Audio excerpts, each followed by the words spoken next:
From now on, Holy Father, not my will, but your will be done. I said, Father, you have chosen me.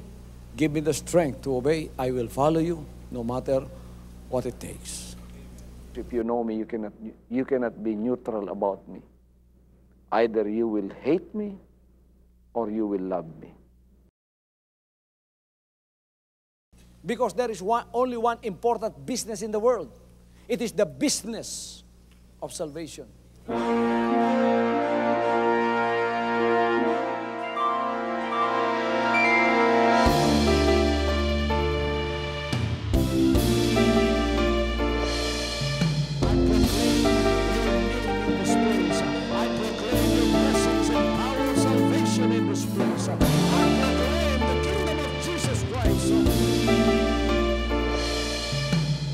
As I am concerned, and as far as the work of God is concerned, we have reached the end. Last September 13, 2003. When you find God, you find His love. Because God is love. Ganon ang pag-ibig ng Panginoon. Walang katapusan na yan ay bumabalik-balik sa atin. If you want to receive, you have to give. Receive it by faith and say, Lord, I will touch up. Because the game plan of God was to save us from seeing through the power of love. He has completed. His salvation works in the Spirit.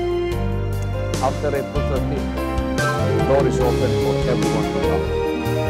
The salvation works of the Father is now completed in me. Salvation is here.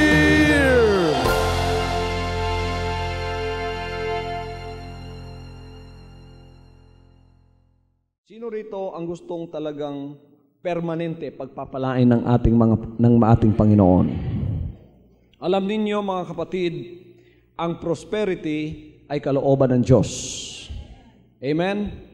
Napakarami ng mga nagsasabing ang karukhaan daw ay kalooban ng Diyos. Ang karukhaan ay kalooban lamang ng Diyos kung ito ay mayroong resulta ng kaligtasan. Ngunit kung ang karukhaan ay walang anumang resulta ng pagpapala o kaligtasan, ang karukhaan ay hindi kalooban ng Diyos. Kaya ipinahayag ang kanyang banal na salita. Alam ninyo, ang banal na salita ng Diyos ay nagbibigay ng buhay. Anuman ang madapuan ng salita ng Diyos ay nagkakaroon ng buhay. Namamatay ang isang bagay, madadapuan ng salita ng Diyos, ang bagay na yan ay magkakaroon ng buhay. Kaya sinabi ng Panginoon dito sa 3 John chapter 1 verse 2, Beloved, I wish above all things that thou mayest prosper and be in health, even as thy soul prospereth. Tatlong bagay ang gusto ng Diyos na matanggap ng bawat anak niyang naglilingkod at nananampalataya sa Kanya. Tatlong bagay. Sinabi dito sa ating binasa, Beloved, I wish above all things, lahat ng bagay, ikaw ay guminhawa, that thou mayest prosper in all things. Sabi ng banal na kasulatan, gusto ko, mahal, na ikaw ay guminhawa sa lahat ng bagay. Pangangailangang financial yon at material. And be in health. At ikaw ay magkaroon ng magandang pangangatawan. Walang karamdaman at walang sakit. Physical na pagpapala. Gusto ng Diyos na tanggapin ng bawat anak niya. Even as thy soul prospereth. Spiritual naman yon. Pagka may kaligtasan ng kaluluwa mo, alam mo ang pinaglilingkuran mo, alam mo ang pananampalataya mo, magkakaroon ka ng threefold blessings mula sa ating Panginoon. Financial, material, physical, at spiritual. Ayaw ng Diyos na ikaw ay hindi magkaroon ng pagpapala na kompleto sa iyong buhay. Mula sa iyong physical, pangangailangan sa bawat araw, material, kailangan mo ng bahay, kailangan mo ng sasakyan, kailangan mo ng pera, ito ay isusupply ng Panginoon sa iyong buhay. At kailangan mo ng isang magandang katawan. Sinasabi nga, health is wealth. Ang maganda raw na kalusugan sa katawan ay isang kayamanan. Yan ay katotohanan sapagkat kung may sakit ka na, kahit matalino't makakapagtrabaho ka pa, wala ka nang magagawa, lalong-lalo na kung nararatay ka na sa banig ng iyong karamdaman. Kaya ito ay pinangako ng Panginoon sapagkat ikaw ay naririto pa sa mundong ito. Pinangako ng Panginoon ito sapagkat ikaw ay naririto pa. Meron ka pang physical. Kailangan mo na wala kang sakit sa iyong katawan. Kung magkakasakit ka man, merong isang makalangit na doktor na siyang magpapagaling sa iyong mga karamdaman. At sabagat naririto ka, ginagamit ka ng Panginoon, lalong-lalo na sa kanyang gawain at sa paghaharap mo sa obligasyon ng buhay. Mga kapatid, kinakailangan mo ng isang tahanan, ng isang trabaho, ng mga perang magagamit mo na hindi kakapos-kapos sa buhay mo. Ito ay ipinangako ng Panginoon at isang dalangin ng Panginoon, ng mga salita ng Diyos na ibinigay niya para sa atin, at siya rin namang dalangin ng mga ngaral na ito sa lahat ng mga nakikinig at nanonood dito. Ang aking pong dalangin sa lahat ng mga televiewers na kayong lahat na makakapagbukas ng inyong television set sa panunood ng programang ito ay magkakaroon po ng pagbabago ang inyong mga buhay. Pagbabago sa lahat ng bagay. Magbabago ang takbo ng inyong financial. Mula sa karukhaan ay gagawin kayong merong prosperity sa financial. Mula sa isang katawang masakitin, gagawin kayong may kalusugan. Nalilito kayo sa paghahanap ng kaligtasan, matatagpuan ninyo ang daan ng kaligtasan, ang buhay, ang liwanag na walang iba kundi ang ating Panginoong Jesucristo. Yan po ang pagnanasa ng mga ngaral na ito. Bakit ako ay naririto at nangangaral ng isang magandang balita? Ito ay isang dalangin na gusto ng Diyos na magkaroon ng katuparan sa iyong buhay. Kaya pagka ikaw ay nanonood ngayon, nabuksan mo ito for the first time, may problema ka, ang Diyos ay nakikiusap sa iyo sa pamamagitan ng programang ito. Mabigat ang kalooban mo, may pinapasan ka, meron kang grievings, umiiyak ang puso mo, hindi mo alam kung ano ang iyong gagawin. Nabuksan mo ang telebisyon, tapos nakita mo at ikaw ngayon ay nakikinig sa pangangaral na ito. Anak ng Diyos, habang ikaw ay nakikinig sa pangangaral na ito, isa itong pangungusap ng Panginoon para sa iyo. Isipin mong ikaw ay mahal ng Diyos. Ibig niyang ikaw ay pagpalain sa mga sandaling ito. Ang gawin mo lamang, buksan ng iyong puso, papasukin ang mga banal na salita na madidinig mo ngayon. At pagkatapos, manampalataya ka na sa hindi pa matatapos ang programang ito, ikaw ay makakatagpo na ng pagpapalang katugunan sa lahat ng iyong mga kahilingan. Gusto ng Diyos na ikaw ay pagpalain sa lahat ng bagay. Gusto niyang alisin ang sumpa sa iyong buhay. Gusto niyang alisin ang karukhan sa iyong buhay. Gusto niyang alisin ang mga karamdaman sa buhay mo. Gusto niyang sa mga problemang hinaharap mo, ikaw ay hindi malilito at ikaw ay hindi mawawalan ng pag-asa, bagkus ikaw ay magkakaroon ng malaking pananampalataya. Magpatuloy ka sa pakikinig ng mga banal na salita ng Diyos sapagkat ito ay magbibigay ng kaliwanagan sa lahat ng sitwasyon ng iyong buhay. Alam mo ang may akda ng lahat ng kaguluhan, ng lahat ng mga katiwalian, ng lahat ng kasalanan sa mundong ito ay walang iba kundi si Satanas. At tayo ngayon, mga kapatid, ang receiver ng lahat ng mga kasamaan na ginagawa ng demonyo sa sanlibutan ito. Ginawa ng Diyos ang tao hindi upang siya ay maghirap. Nakita ninyo doon sa Garden of Eden nang ginawa ng Diyos ang tao? Nakita ninyo kung gaano pinagpala ng Diyos ang tao?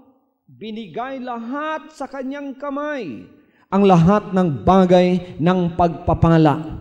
Ano man ang kanyang pangangailangan, ang Diyos ay nag-supply na nito lahat ng kanyang pangangailangan.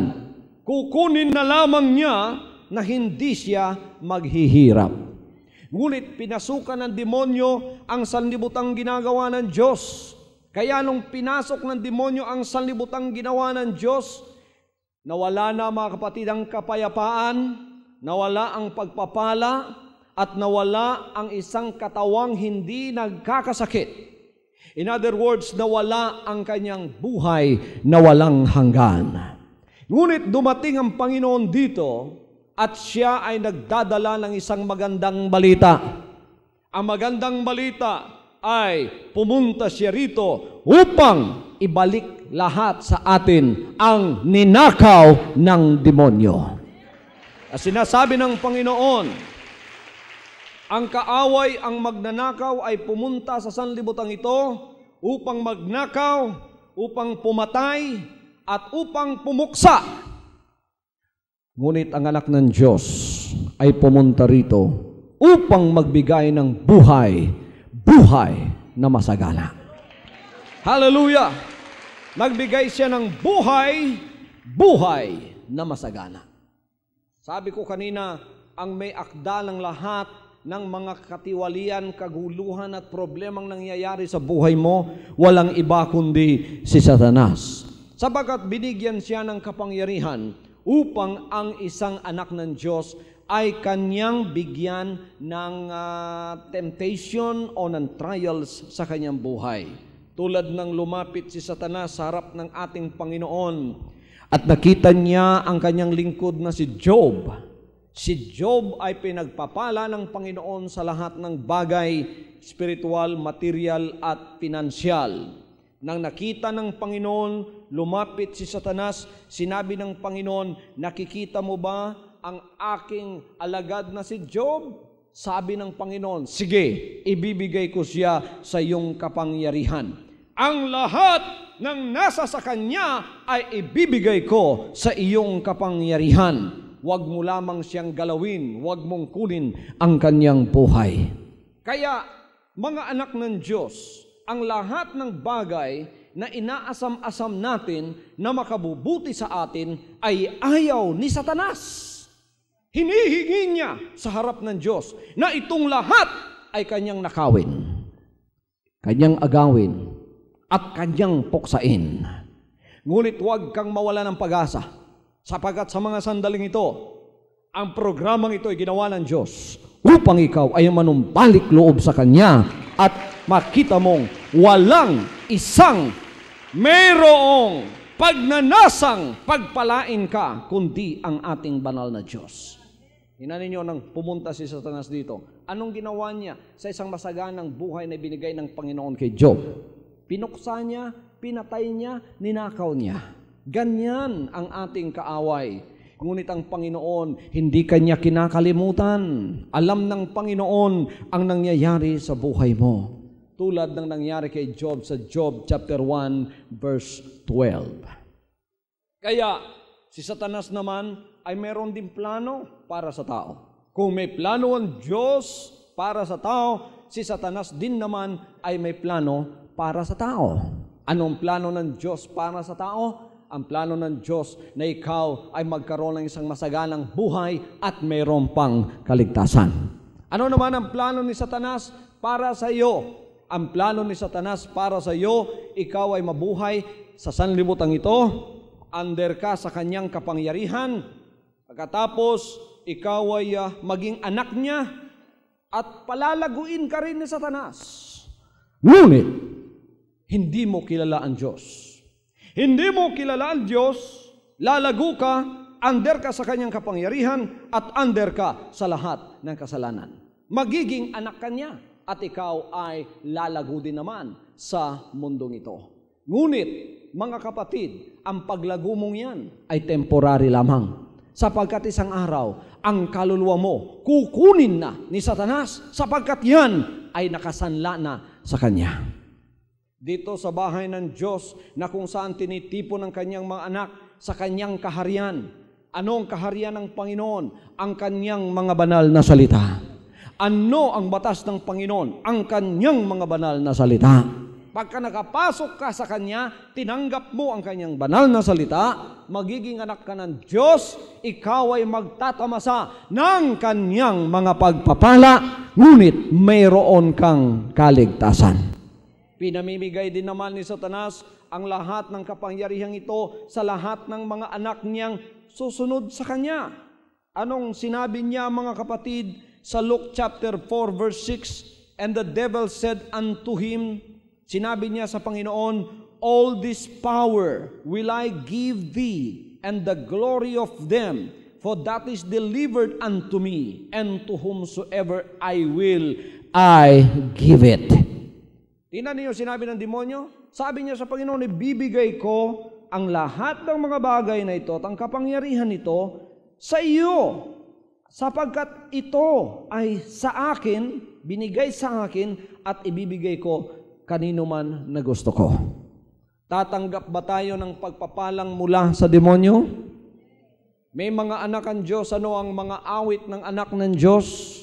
Ang awitin natin dito ay awit ng kaligtasan. Lahat ng mga inaawit natin dito, awit ng kaligtasan. Ano ang awit ng mga anak ng demonyo? Mga kapatid, ang awit nila ay awit ng sanlibutan. Awit ng kasalanan. Amen. Kaya kayong mga anak ng Diyos, pagka kayo ay naging anak na niya, huwag ninyong hayaang baguhin ng demonyo ang inyong mga awitin. Tingnan ninyo sa istorya ng mga anak ng Diyos. Nang sila ay binihag mula sa Israel, dinala papunta sa Babylon, isang pagan worshiping country, isang pagan idol worshiping nation. Ano ang unang ginawa sa kanila? Binago ang kanilang mga pangalan at binago ang kanilang mga awitin. Mga anak ng Diyos, huwag ninyong hayaan na baguhin ng demonyo ang inyong mga awitin. Ang awitin natin dito ay awit ng kaligtasan. Blessed assurance, Jesus is mine. I am washed in the blood. Ang unang gagawin ng demonyo pagka ikaw ay dinakip niya, babaguhin ang iyong awitin. Aalisin niya ang awitin ng kaligtasan, ang ipapalit niya ay awitin ng sanlibutan. Kaya nakikita ninyo, mayroon ding mga mang-aawit, mayroon ding mga evangelist ang demonyo sa sanlibutan, na ang mga awitin ay awitin ng sanlibutan. Amen? Ano-ano ang mga awit na inaawit nila? Tingnan ninyo ang mga albums na kung minsan binibili ng mga kabataan. Nakikita ninyo doon. Guns and Roses. Ano bang mga title yan? Pagkatapos, Poison. Poison, binibili mo, pinakikinggan mo, sumasayaw at umaawit ka, kasama ng poison na yan. Marami ang naiingganyong mga kabataan yan. Kailangan, mga anak ng Diyos, malaman natin ang mga bagay na ito upang hindi tayo maaring bulagin na muli ni Satanas. Ang lahat ng makasalanan ay nasa ilalim niya. Binubulag niya ang lahat ng mga isipan ng lahat ng hindi mananampalataya. Nakikipag-away siya sa mga banal ng Diyos. Si Satanas ay ang pinakamalaking sinungaling. Siya ay lumalapit sa iyo upang ikaw ay kanyang bigyan ng espiritu ng hindi pagsusunod. At si Satanas ay malimit na sinisiraan ang mga banal ng Diyos. Siya ang nagbibigay ng mga karamdaman. Tingnan ninyo sa buhay ni Job, sa Job chapter 2 verse 7. Dumating si Satanas mula sa presensya ng Diyos at binigyan si Job ng mga bukol sa kanyang katawan mula sa ulo hanggang sa kanyang talampakan. Siya ang nagbibigay ng lahat ng bagay na ito. Kanya, mga kapatid, na pinipigilan at hinahadlangan ang mga matuwid kay Kristo. At siya ang kumukuha mula sa ating puso ng mabuting salita ng Diyos. Matthew 13:19, pakinggan ninyong salita ng Diyos, sapagkat ang lahat ng tinatanggap ninyong salita ng Diyos, ito ay magbibigay sa inyo ng pagpapala. Noong sinabi ng Matthew 13:19, when anyone heareth the word of the kingdom and understandeth it not, then cometh the wicked one and catcheth away that which was sown in his heart. This is he which received seed by the wayside. Yung mga nakikinig ng salita ng Diyos, wala namang mga pangunawa sapagkat hindi na ginagawa yung salita ng Diyos. Darating ang magnanakaw. Ano ang gagawin niya sa mga binhing ipinunla sa puso ng isang anak ng Diyos? Nanakawin ng demonyo, aalisin. Pagka inalis ang mga binhing ipinunla sa iyong puso, hindi ka magkakaroon ng bunga. Kung wala kang bunga, wala kang pagpapala. Sapagkat ang bunga ay may kaugnayan sa pagpapala. May kaugnayan sa harvest. Kaya sinabi ng banal na kasulatan, tingnan ninyo ang parang. Tingnan ninyo, mga kapatid, ang anihin. Pumuputi na. Napakarami na. Kokonti ang mga mang-aani, ngunit ang aanihin ay napakarami. Sa pangangaral, malimit na inyong mapapakinggan na ito ay may kaugnayan sa mga kaluluwang napakarami at dapat ng anihin. Ngunit ang salita ng Diyos ay palaging mayroong double and triple meaning. Sometimes the meaning is on the physical, on the spiritual, always on the spiritual. Ngunit kuminsan ito ay may side na physical at may side na financial para sa ating pangangailangan. Ngayon, mga kapatid, tingnan ninyo ang interpretation ng mga salita ng Panginoon nating binasa kanina. Tingnan ninyo, sabi niya, ang fields o ang taniman, sapagkat puting-puti na, napakarami ng aanihin, kokonti lamang ang umaani. Gusto ninyong malaman sa isang side ng interpretation ng salita ng Diyos kung ano ibig sabihin ng mga bagay na yan? Ang ibig sabihin, mga kapatid, pagka marami ang aanihin, marami ang blessings. Hallelujah! Marami ang pagpapala. Ngunit ang mag-aani ay kokonti lang. Bakit kokonti lang? Sapagkat kokonti lamang ang nakakaunawa sa mga salita ng Diyos. Tingnan ninyo, yung magandang lupa na hinasikan ng binhi ng salita ng Diyos. Di ba nahasik yun sa isang magandang lupa? Yung pangapat na lupa ay ang pinakamagandang lupa sa Matthew chapter 13. Nung nahasik na ang binhi roon, anong sinasabi ng banal na kasulatan?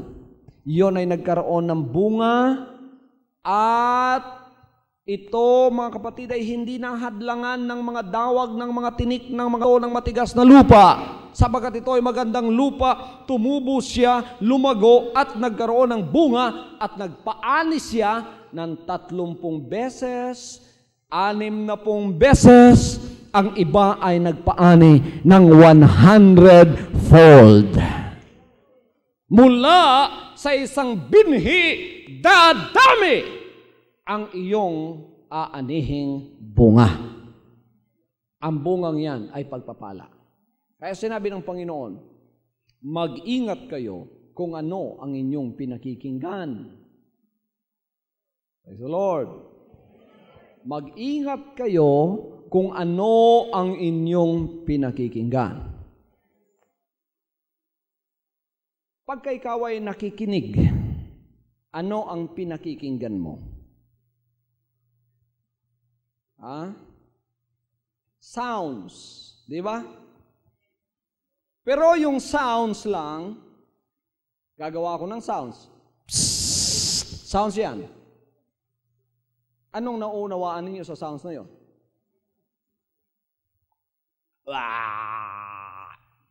Anong maunawaan niyo sa sounds na yun? Kung pinipisil mong ilong mo at nilalabas mo yung sipon mo, you are creating a sound. Naririnig ng tenga mo. Ngunit ano ang pumapasok sa iyo na mensahe? Wala, di ba? Ginagamit natin ang ating tenga sa pakikinig. At sinabi ng Panginoon, mag-ingat kayo kung ano ang inyong pinakikinggan. Yung sounds na maririnig mo, that is just a vehicle of the message that you want to receive.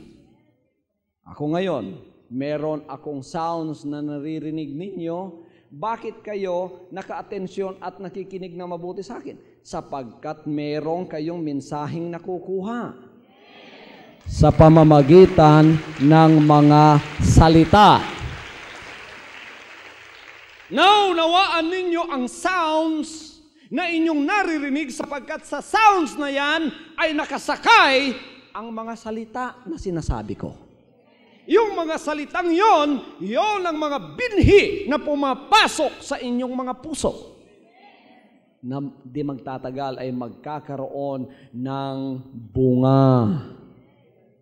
Amen. Ano ang pinakikinggan ninyo ngayon? Salita ng Diyos. Pinakikinggan ninyo kaya kayo pumupunta rito sapagkat nag-iingat kayo na hindi ninyo mapakinggan ang hindi mga salita ng Diyos. Kaya kayo ay pumupunta sa mga pagtitipon upang makinig ng kanyang banal na salita. Bakit? Kasi ang banal na salita ng Diyos, pagka iyan ay naipunla sa puso mo, tumubo, lumago, aani ka ng pagpapala. Amen. Aani ka ng pagpapala.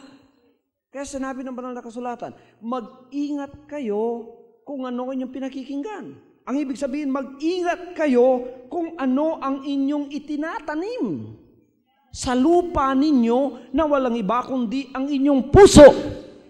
Sapagkat kung ano ang inyong itinatanim sa inyong puso na pinakikinggang mga salita, siya ring inyong aanihin.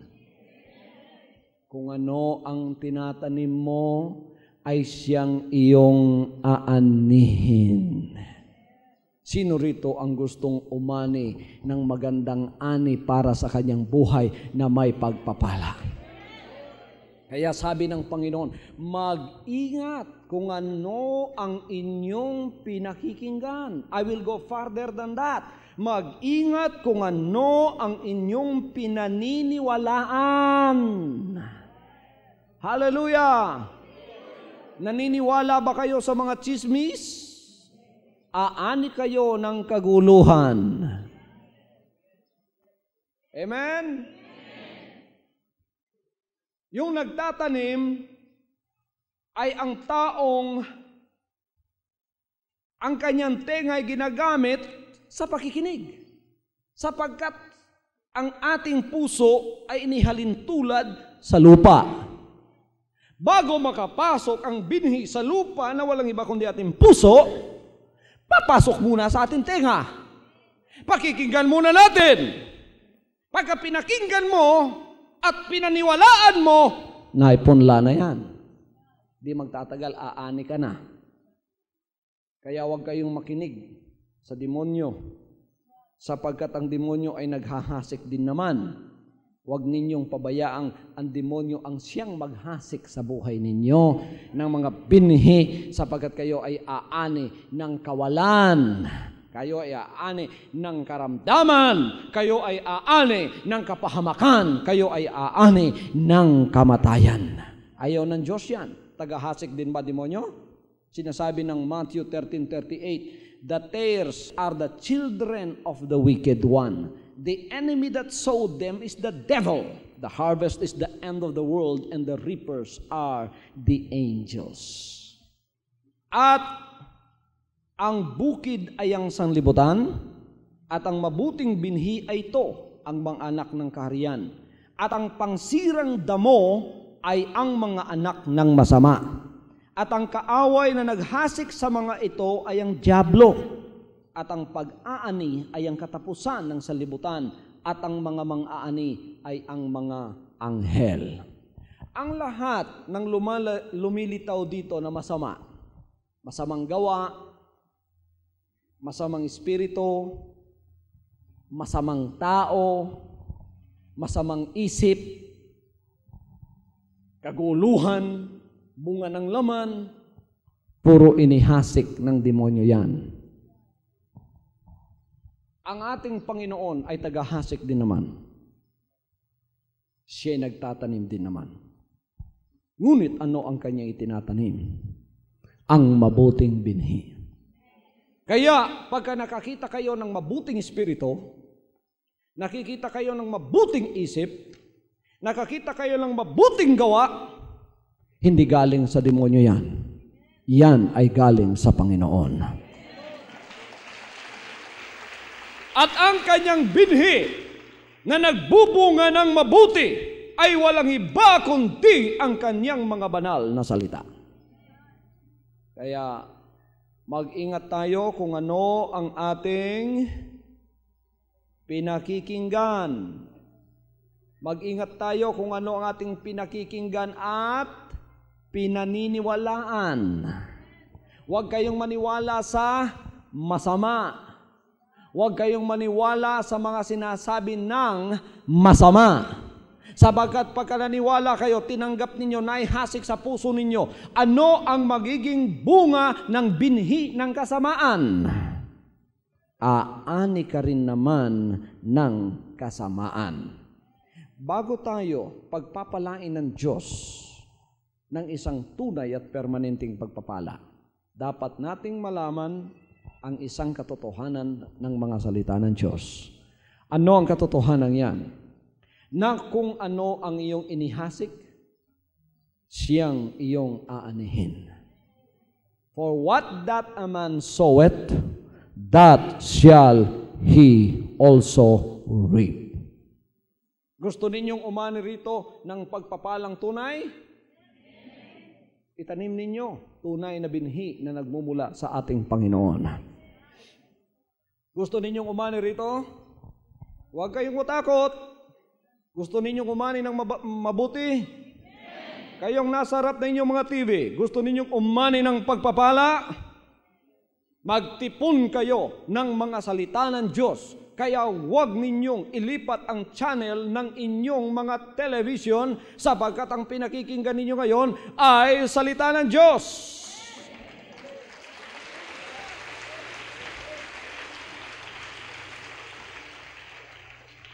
Huwag palaging showbiz ang pakinggan, panonoorin. Huwag palaging showbiz. Bakit?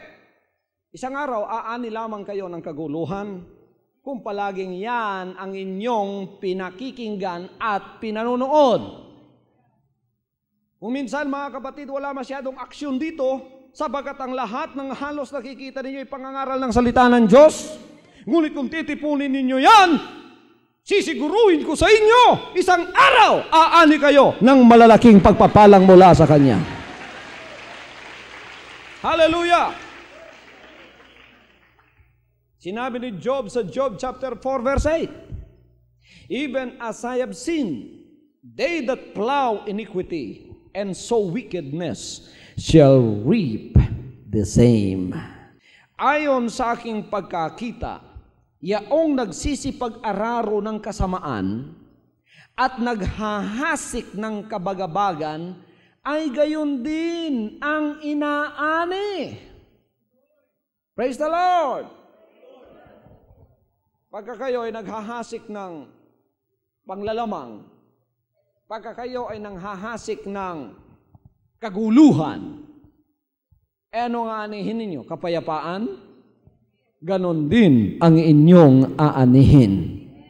Bago tayo pagpalain na tunay ng Panginoon, dapat nating malaman ang isang katotohanan na hindi nagbabago sa kanyang banal na salita na sinasabing kung ano ang iyong inihahasik, siya ang iyong aanihin.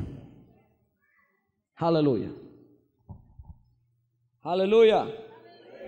Ano naman ang sinasabi ng Proverbs chapter 6 verse 14? Ito mga kapatid ang sinasabi ng Proverbs chapter 6 verse 14. Napakaganda, atin pong pakinggan.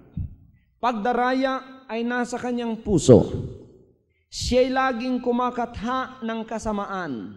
Siya'y naghahasik ng pagtatalo. Okay? Frowardness is in his heart. He deviseth mischief continually. He soweth discord. Ano ang kanyang inihahasik? Kumakatha ng kasamaan, naghahasik ng pagtatalo. Ano ang aanihin mo?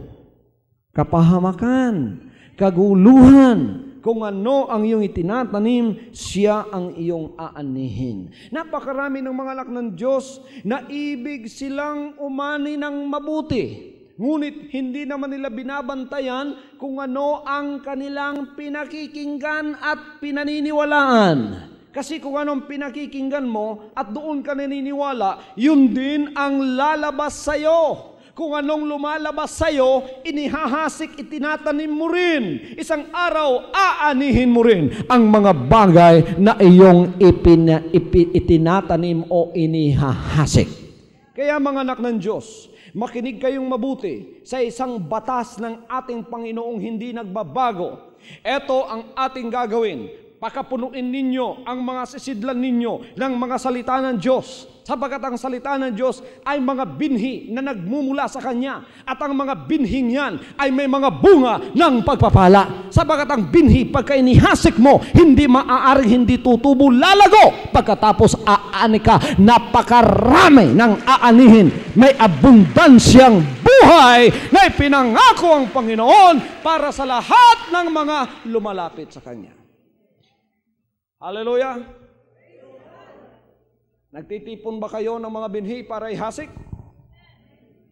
Pagka lakihin ninyo ang mga puso ninyo, natanggapin ang mga salita niya.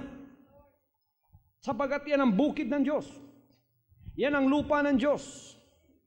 Lupa ng Diyos yan. Bukid ng Diyos yan. Kung gaano kalaki ang lupain ng Diyos, ganon din karami ang binhi na kanyang ibibigay. Pakalakihin mo yung lupa mo, hallelujah! Ipinangako niyang ikaw ay pagpapalain, hindi siya sinungaling. Ngunit bantayan mo ang mga inihahasik mo na ito ay mga mabubuting binhi lamang. Tingnan ninyo sinasabi ng Proverbs 16:28, hallelujah! Ang magdarayang tao ay nagkakalat ng pagtatalo, at ang mapaghatid dumapit ay naghihiwalay ng magkaibigang matalik. Ang lahat ay magsabing, Praise the Lord. Huwag kayong maghasik ng pandaraya, sabagat aani kayo ng pagtatalo. Ang mapaghatid dumapit, ano yan? Chismosa, chismoso. Sa Bisaya, witwitan. Sa Tagalog, chismoso, chismosa. Kapag hatid dumapit, ano ang mapapala? Kaguluhan! Kita ninyo yung taong nagpapaaway ng kanyang kapwa-tao? Dinadaya yung kapwa-tao? Naku, wala kang pupuntahan, kundi yun din ang iyong aanihin isang araw.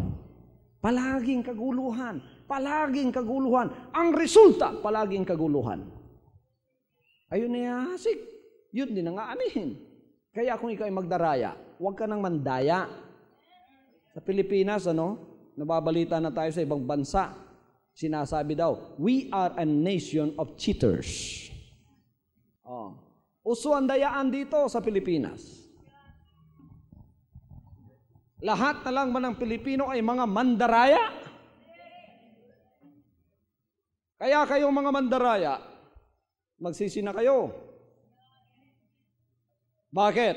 Kaya kailangan ang Panginoon natin dito, ang ating Panginoong si Kristo, ang siyang ating itaas bilang Panginoon ng mga Panginoon, Hari ng mga hari sa buong Pilipinas.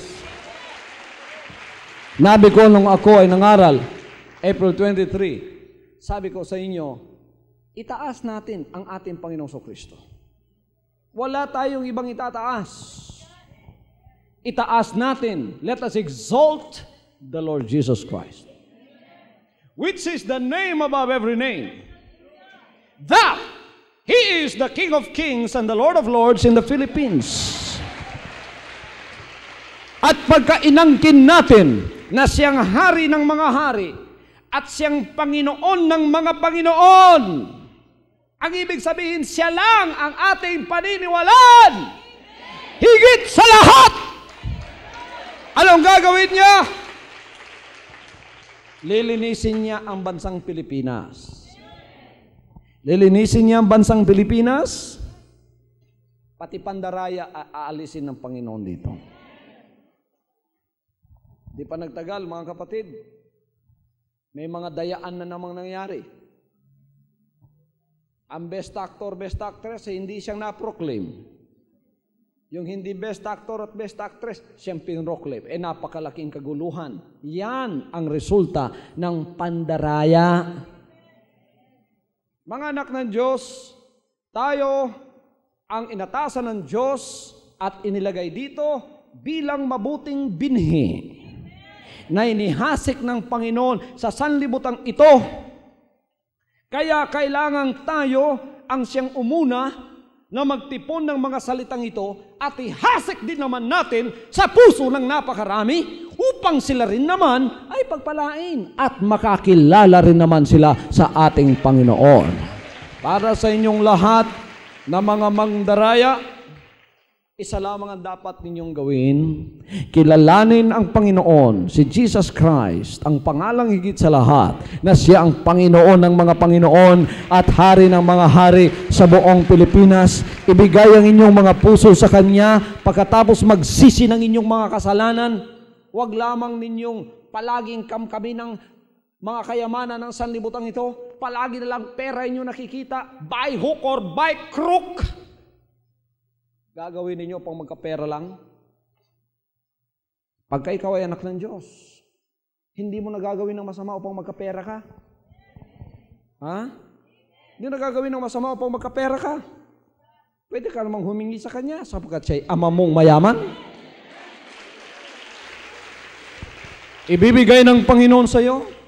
The Bible says that the blessings of the Lord it maketh rich and addeth no sorrows with it. Walang karagdagan na mga kalungkutan ang ibinibigay ng Panginoon na mga pagpapala pagka ito'y hiniling mo sa Kanya. Kaya humingi tayo sa Kanya ng pagpapala. Siya ay mayaman sa pagpapala. Ang lahat ng bagay ay nasa sa Kanya. May problema ka, hilingin mo sa Panginoon. Ngunit huwag kang mandaya. Ang mga magdaraya ay hindi papasok sa kaharian ng Diyos. Aani sila kung ano ang kanilang inihasik, yun din ang kanilang aanihin. Huwag lang palaging pera, kinakamkam natin by hook or by crook. Mga anak ng Diyos, kung merong 1,000,000 dyan, sabi ng demonyo, ibibigay ko sa iyo yan. Ngunit kailangan mandaya ka. Mandadaya ba kayo upang maangkin ninyo 1,000,000 yan? Upang mapasa inyo lang? Talikuran ninyo at sabihin ninyo, hindi ko ipagbibili ang pangalan ng Panginoon dahil sa perang yan.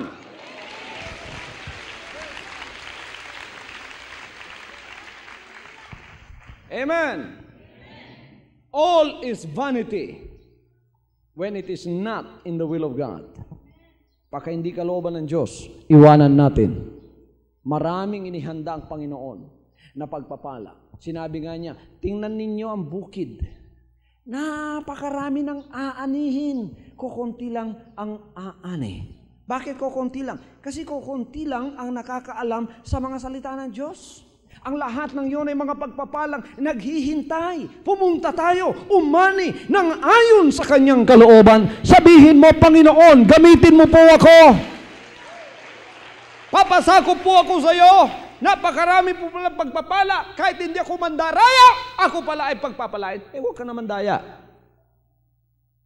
Huwag ninyo dayain yung mga timbangan ninyo. Kayo ang tagapagbili ng isda. Meron kang tindahan, kinulangan mo ang bato ng iyong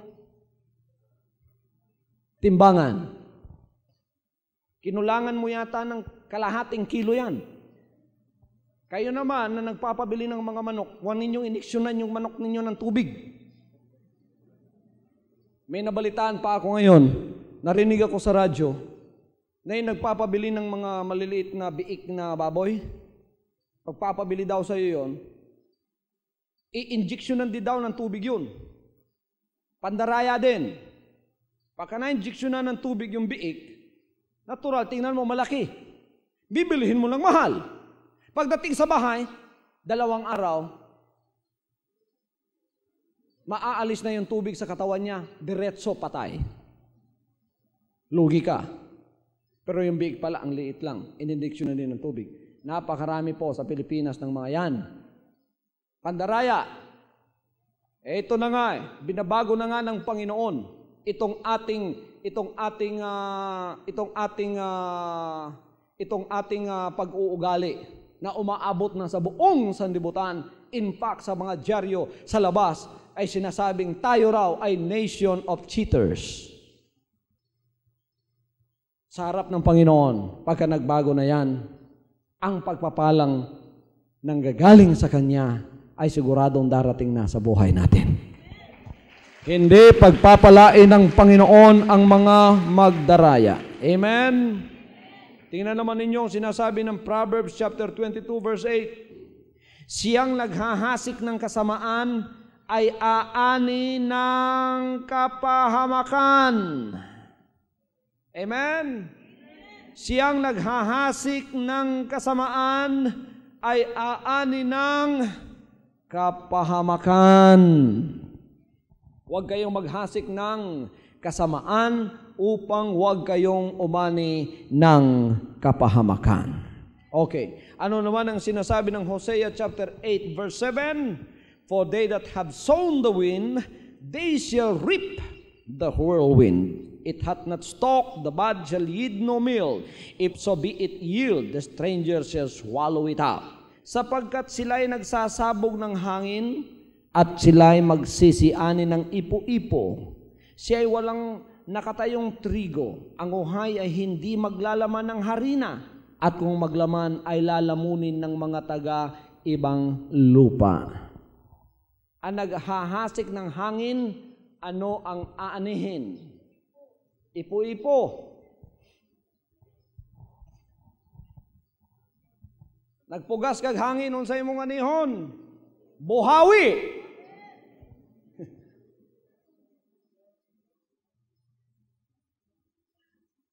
Kung ano ang iyong inihasik, siyang iyong aanihin.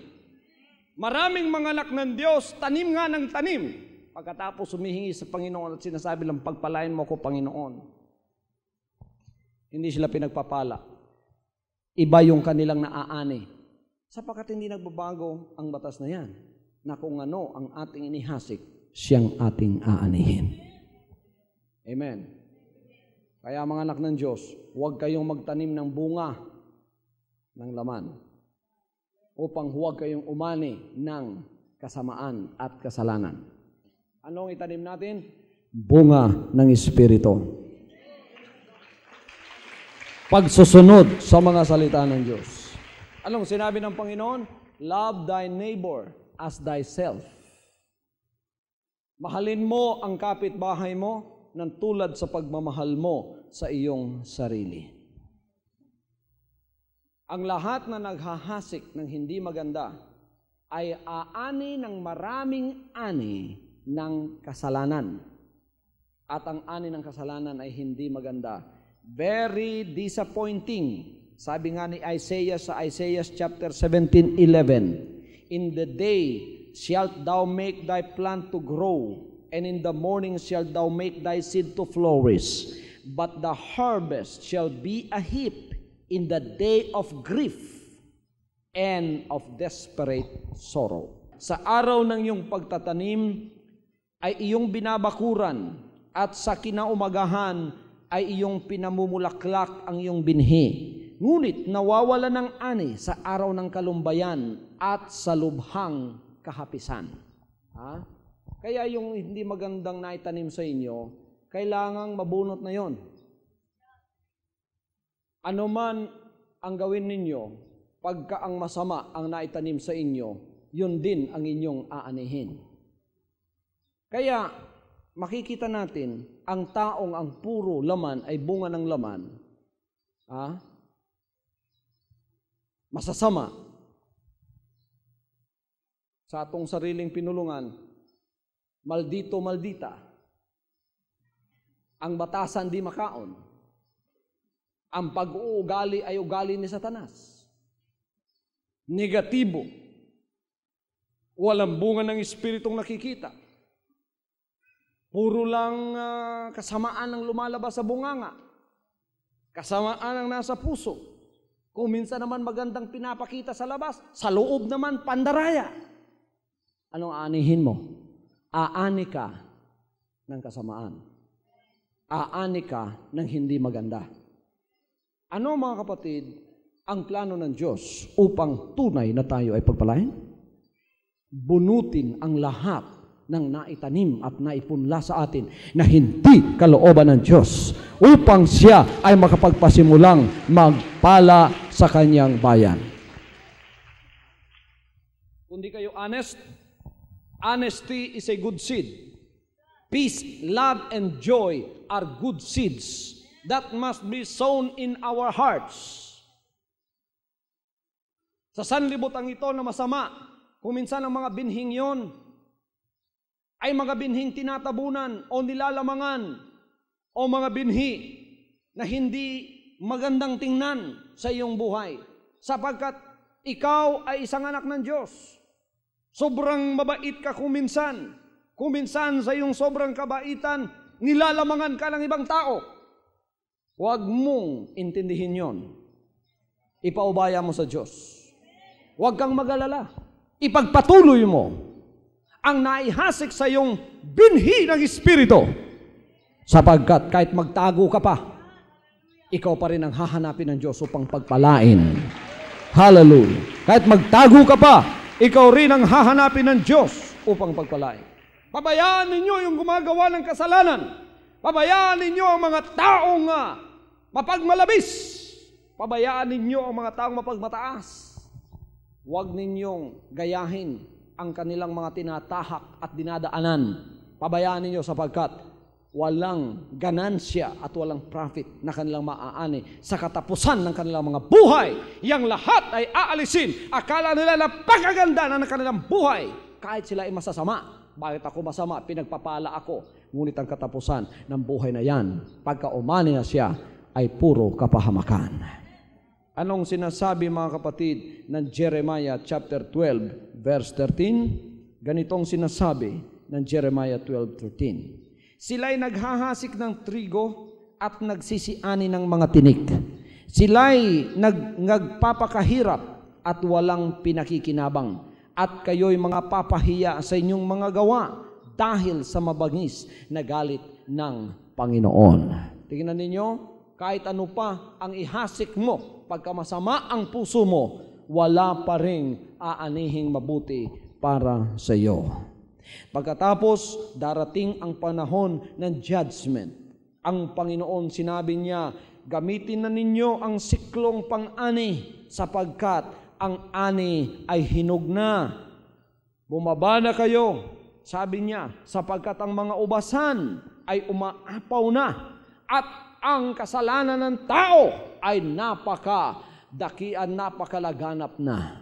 Pagka nakikita ng Panginoon ang mga bagay na yan, siya ay bababa at hahatol sa kanyang bayan, hahatol sa mga tao. Sino ang tatayo sa kahatulan? Ang tatayo lamang sa kahatulan ay ang mga matuwid sa kanyang harapan na kanyang aanihin sa huling araw at sasabihin, kayo ay mga anak ng kaharian, pumasok kayo sa kahariang inihanda para sa inyo. Kaya tayong mga anak ng Diyos, ingatan natin ang ating pinakikinggan. Ingatan natin ang ating sinasabi. Ingatan natin ang ating mga puso na walang motibong masasama. Amen? Maraming mga nag-a-idolize ng mga artista sa showbiz. Ngayong huli, na-disappoint silang lahat. Ang i-idolize natin, isa lang. Walang disappointment sa Kanya. Ano ang Kanyang pangalan? Jesus Christ. Ang ating Panginoon.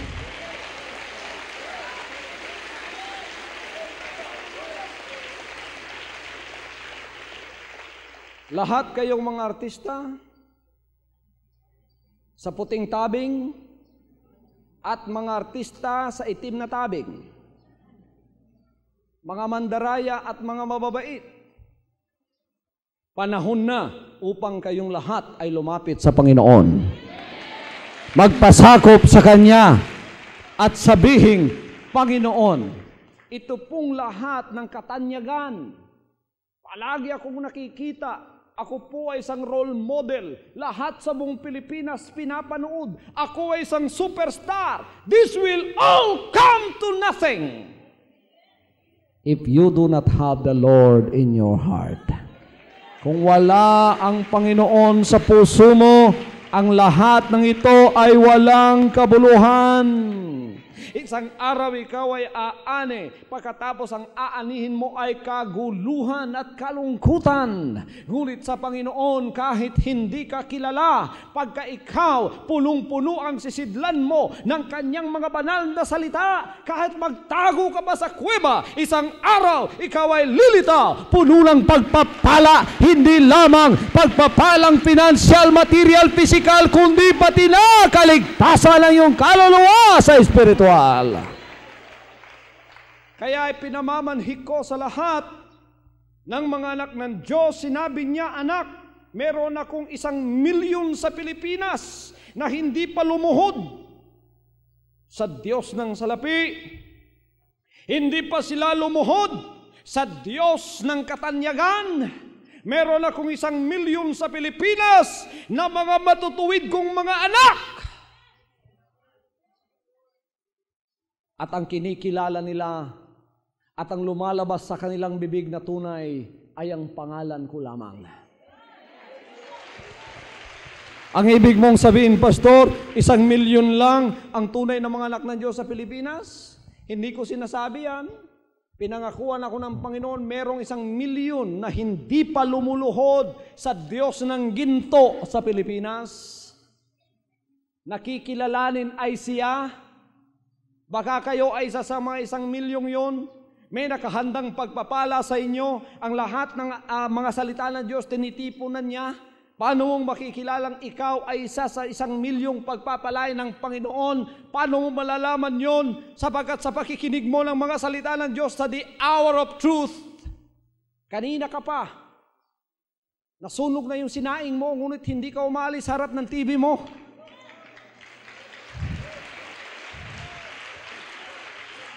Iniwan mo yung nilalabhan mo. Sapagkat nakikinig ka ng mga salitang ito, nakadikit ang mga mata mo sa iyong TV. Isa yan sa mga palatandaan na ikaw ay santupan ng ating Panginoon na handang pagpalain ngayon sa huling araw na ito. Hallelujah! Hallelujah! Sinabi mo, napakarami ko nang napakinggang mga salita ng Diyos, ngunit ang mga salitang sinasabi ng pastor na ito ay siya lamang tumitimo sa aking puso. Bakit? Sapagkat inihanda ka na nga ng Diyos para sa isang gawain na kanyang gagawin sa huling araw na ito, at ikaw ay isa sa mga anak niyang kukunin. Di ko'y pinagkakaila, mga kapatid. Napakarami ng mga tumatawag sa Kanya ngayon. Ngunit alalahanin nyo, hindi lahat ng tumatawag sa Kanya ay mga anak niya. Sinabi niya, not all that say unto me, Lord, Lord, shall enter into the kingdom of heaven, but they that do the will of my Father which is in heaven. Are all obedient to the commandments of God, to the will of God? If you call on the name of God, if you call on the name of the Lord, and you are not obedient to what He said, you are lying. You are deceiving yourselves. Marami nga siyang mga anak na tumatawag, ngunit pipiliin pa yon. Many will be called, but few will be chosen. Kaya itong ating paglilingkod, hindi paramihan at hindi naman paliitan. Sapagkat mayroong mga nagre-reason out sa sarili nila. Kami ang pinakamarami. Kaya kami ang totoo. Kami ang katotohanan. Kami ang ligtas. Yun ba sinabi ng banal na kasulatan? Hindi, no? Hindi paramihan to. Kahit marami tayo! Ngunit, hindi naman sumusunod sa kalooban ng Diyos. Kahit napakarami natin, rebulto pa rin yung inaharap natin. Nasa Ehipto pa rin tayo. Hindi pa tayo nakalabas sa lupang ipinangako. At hindi pa tayo nakapasok sa lupang ipinangako. Nasa bondage pa rin tayo. Napakarami ng tumatawag ngayon. Ngunit, may mga rebulto pa. Wala pa rin yun. Sinabi naman ng iba, naku, kung wala sa paramihan, nasa paliitan. Sinabi ng Panginoon, huwag kayong mag-alala, maliit na kawan, sapagkat kayong pinili ng aking Ama, kaya kami tatatlo lang sa aming fellowship. Kami ligtas, praise God. Yung mga sinabi ng Panginoon? Hindi niya sinabi yon. Wala sa numbers. Wala sa pinakamaliit kayo, pinakamarami. Wala doon. Nasa sumusunod sa kanyang kalooban.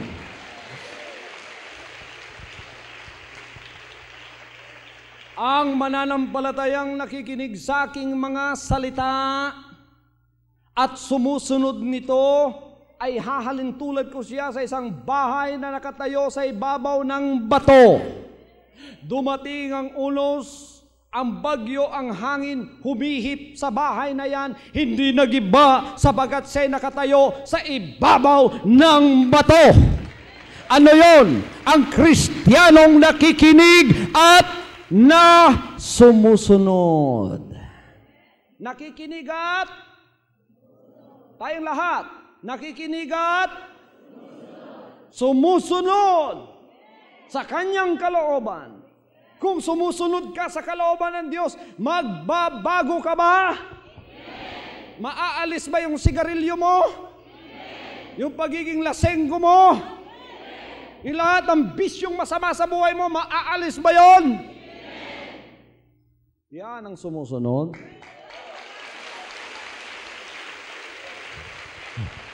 Hallelujah! Kayo bang tumatawag sa Kanya? Nagbago na ba kayo?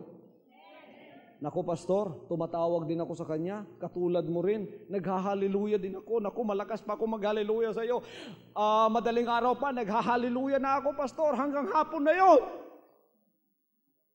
Ngunit ikaw na naghahaliluya sa Kanya, nagbago ka na ba? Kung hindi ka pa nagbago, kahit pa isang araw at isang gabing hallelujah ang gawin mo, walang kabuluhan yon. sapagkat wala ka pang pagsusunod sa kanyang mga banal na kalooban. Kaya pagka ikaw ay tunay na anak ng Diyos, may pagbabago ka na. Kaya huwag kayong matakot na makipag-isa sa paglilingkod na ito na ang sinusunod ay ang ating Panginoon.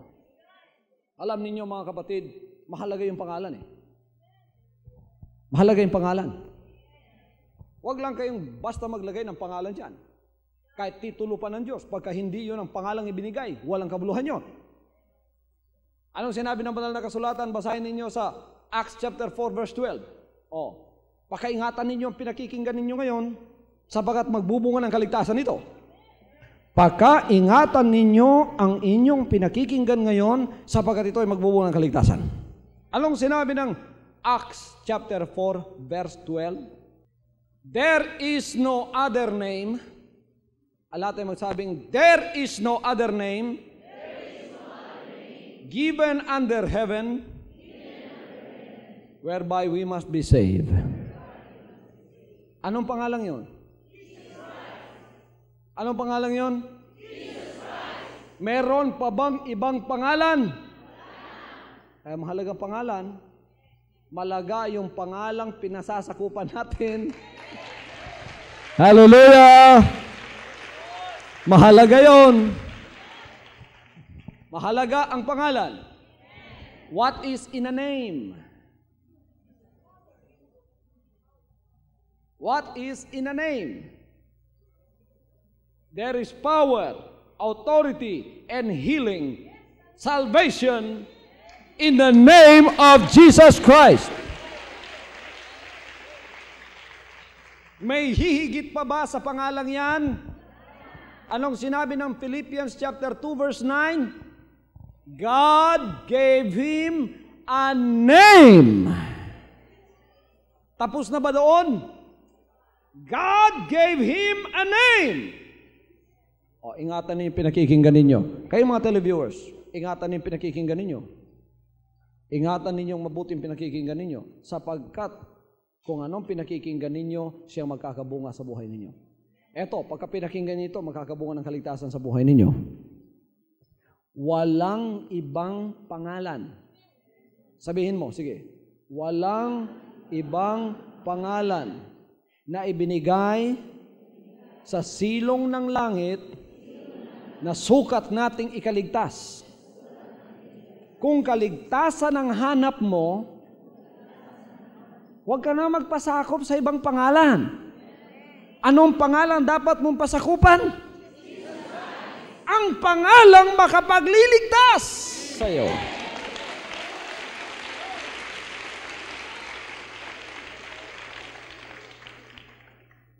Siya ay binigyan ng Diyos ng pangalan. Sige, kayong lahat.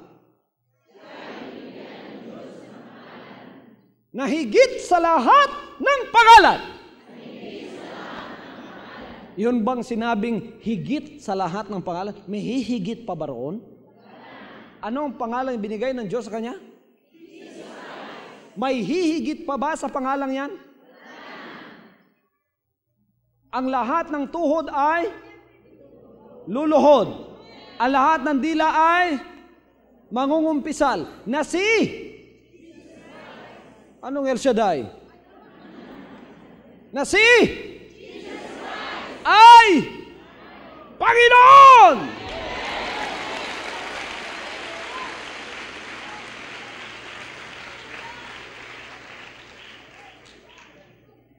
Meron pa bang pangalang hihigit sa pangalang yan? Saan natin makikita? Philippians chapter 2 verse 9. Meron pa bang ibang pangalang ibinigay sa silong ng langit na sukat nating ikaligtas? Ano ang pangalang ibinigay sa silong ng langit na sukat nating ikaligtas? Wala nang iba pang pangalan. Anong El Shaddai? Jesus Christ. The name above every name.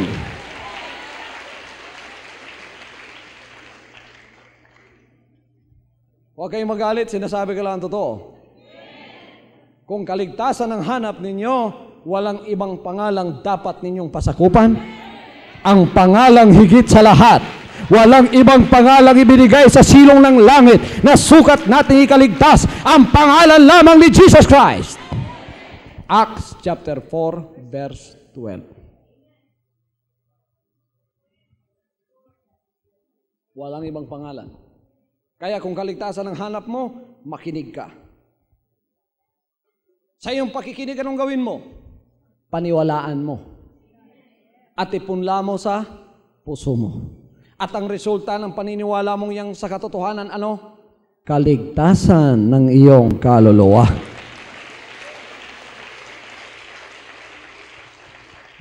Marami ang nagsasabi na Jesus Christ, the name above every name, na ang pastor ay si Pastor Apollo Kibuloy ay cult daw. Itinatanim yon. Sino naghahasik noon? Ang Panginoon? Sigurado hindi ang Panginoon. Sapagkat ang Panginoon ang nagpadala sa akin dito at sinabi niya, anak, wala kang ibang itataas na pangalan? Wala kang ipangangaral na mga salita? At wala kang buhay na ipamumuhay? Kundi ang pangalan ko itaas mo? Ang mga salita kong ituro mo? At ang aking buhay ang iyong ipamuhay. Cult ba yun? Cult ba yung sumusunod tayo sa kalooban ng ating Panginoon Jesucristo?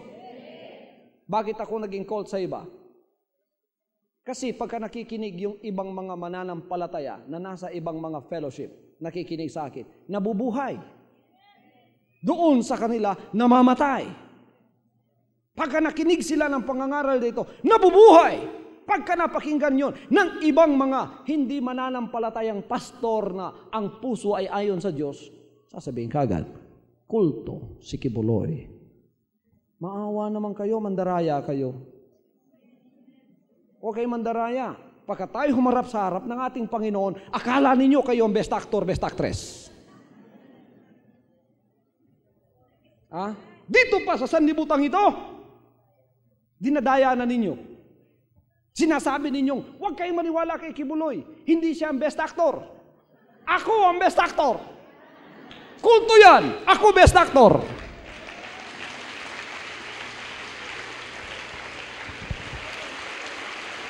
Sasabihin niya sa'yo, ikaw, mandaraya ka ha? Ito ang tunay na aktor. Sino ang tunay na aktor?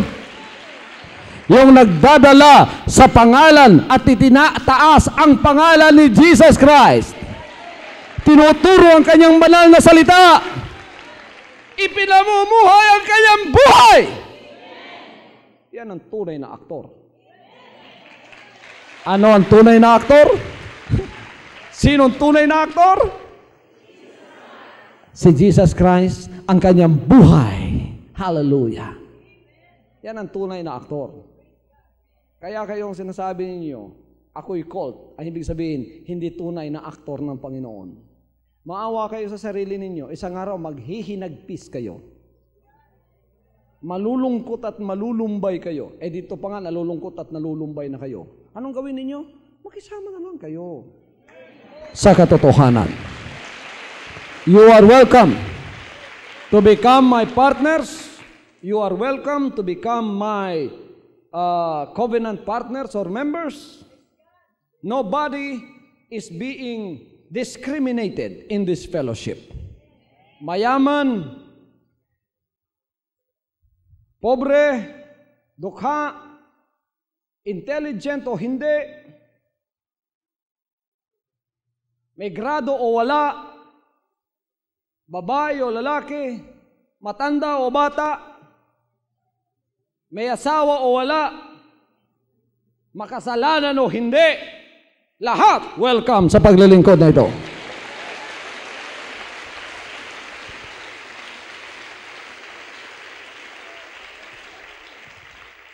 Bakla o tomboy, welcome kayo sa paglilingkod na ito.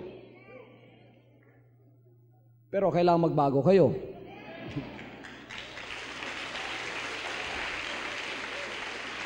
Sino mandaraya ng sanlibutan? Si Satanas. Tingnan ninyo si Satanas sa kanyang pandaraya. Ang babae ginagawang lalaki. Ang lalaki ginagawang babae. Ang best actor, hindi siyang nagiging best actor. Best actress, hindi siyang nagiging best actress. Imbis na magpasalamat sapagkat may nagdadala at nagtataas sa pangalan ng Panginoon, sasabihin pang kulto. Kulto ba yung sumusunod sa kalooban ng Diyos? Kulto ba yung tayo ay magbibigay ng ating buhay sa Kanya? Kulto bang ang isang tomboy ay magbabago at magiging tunay na babae? Kulto ba ng isang bakla ay magbabago at maging tunay na lalaki? Sa inyong fellowship, ano man ang nangyari? Ang tomboy, tomboy pa rin. Ang bakla, bakla pa rin. Amen? Sabagat sinabi ng banal na kasulatan, hindi papasok sa langit kung ikaw ay hindi magbabago. Huwag mo nang sabihin, God is gay. Pero mo, may karatula, God is gay. Bakla daw ang Panginoon.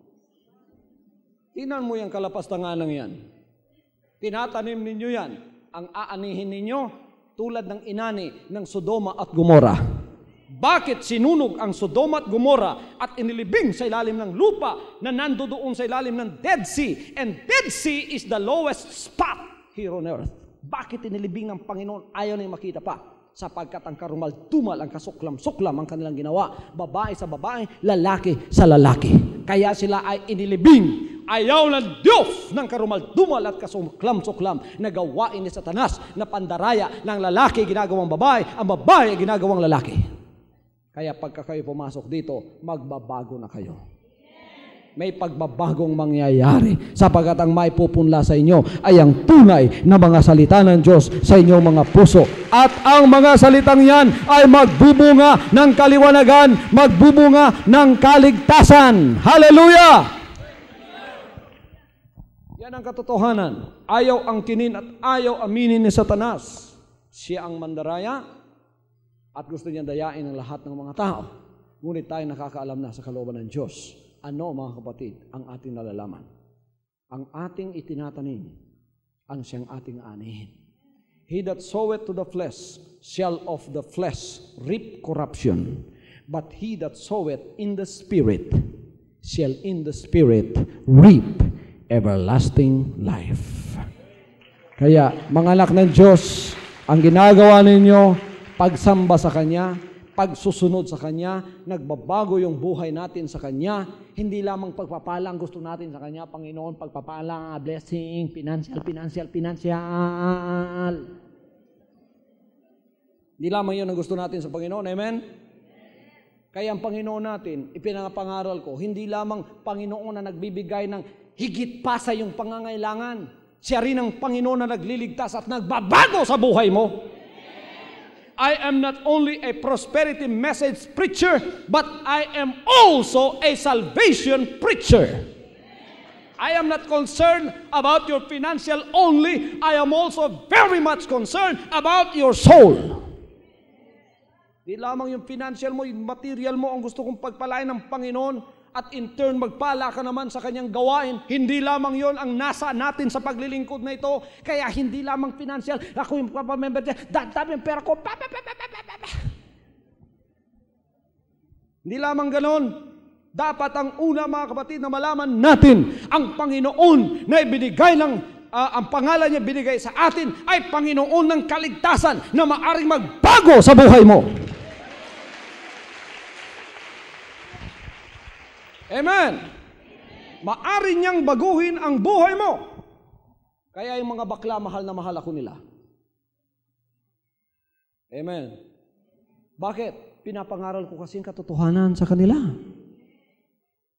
Biro mo, may mga ngaral ko minsan sasabihin, yung lalaki at lalaki nakikiapid sa isa't isa, okay yun. Papasok sa langit yun. Pagkatapos sasabihin, best actor. Mandaraya ka? Ang best actor yung sasabihin, ikaw bakla ka, dinaya ka ng demonyo, at ngayon ay kaya kang baguhin ng Panginoon. Yan ang best actor.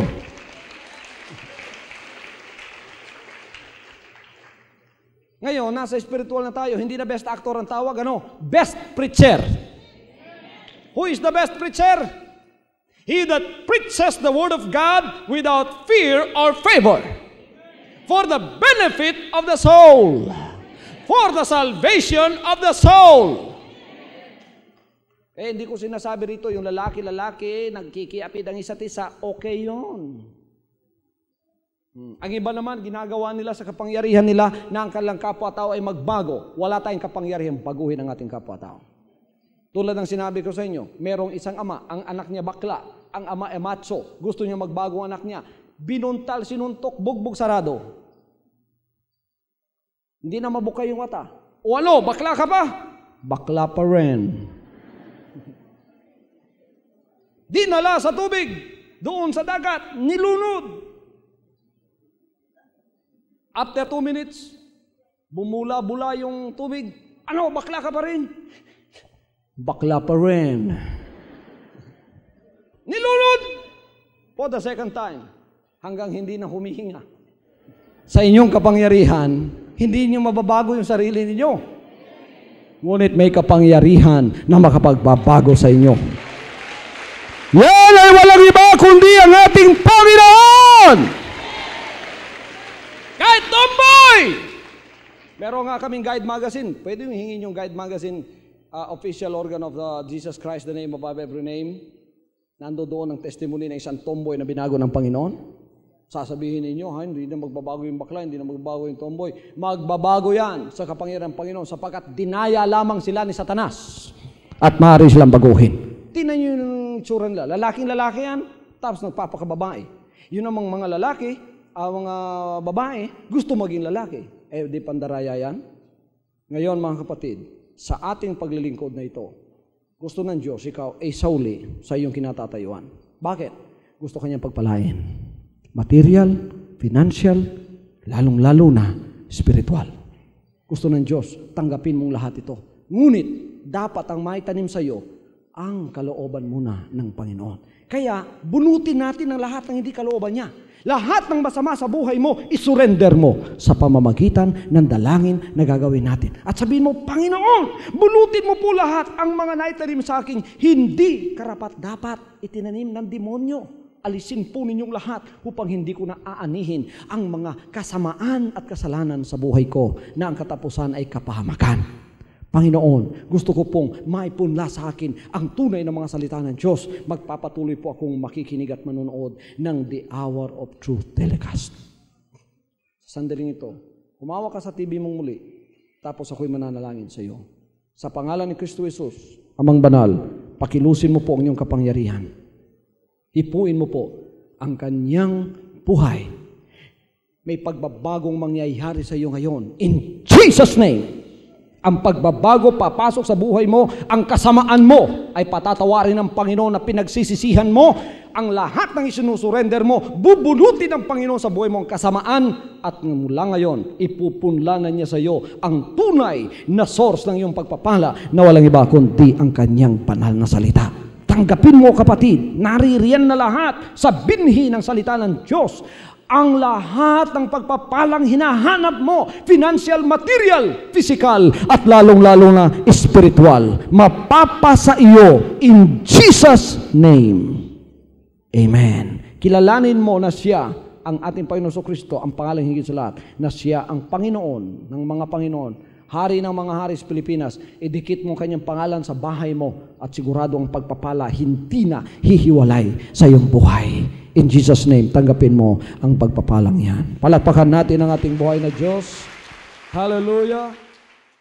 From now on, Holy Father, not my will, but your will be done. I said, Father, you have chosen me. Give me the strength to obey. I will follow you no matter what it takes. If you know me, you cannot be neutral about me. Either you will hate me or you will love me. Because there is only one important business in the world. It is the business of salvation.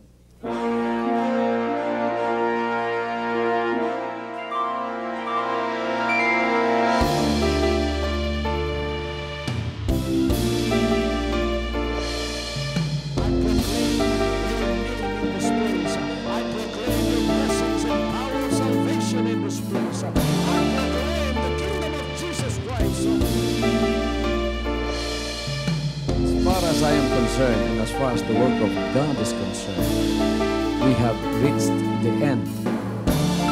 Last September 13, 2003. When you find God, you find His love. Because God is love. Ganon ang pag-ibig ng Panginoon. Walang katapusan na yan ay bumabalik-balik sa atin. If you want to receive, you have to give. And receive it by faith and say, Lord, I will touch up. Because the game plan of God was to save us from seeing through the power of love. He has completed. His salvation works in the Spirit. After April 13, the door is open for everyone to come. The salvation works of the Father is now completed in me. Salvation is here.